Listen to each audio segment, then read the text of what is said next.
Now, members of the military also took a moment to remember the victims. Many of them chose to join the service because of the 9/11 attacks. Leland Kim now tells us how Schofield soldiers marked this anniversary.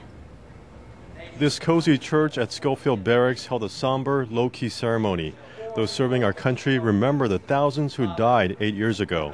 Ignacio Rosa was a high school student in Queens back in 2001. In the middle of my first period of class, and there was an announcement made that something had happened at the World Trade Center. At the moment we thought it was an accident, and all we have to do is look outside our window and see the towers in flames. It was a life-changing moment for him. You feel like an empty stomach, and you know, something that's been there for so long, you can't imagine it like collapsing so quickly. And so, Lord, we pray for our children as they will someday lead our nation.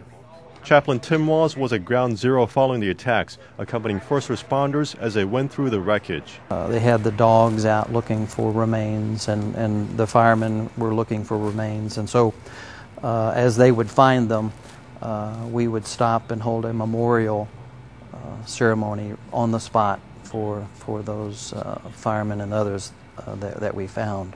He helped New York City heal its shattered soul. I would lead the people in prayer, the Lord's Prayer, and it was just a very solemn, sacred experience.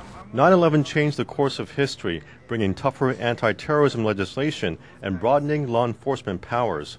Just think about how in a matter of minutes, your whole plan for your life changes, and we can't forget that.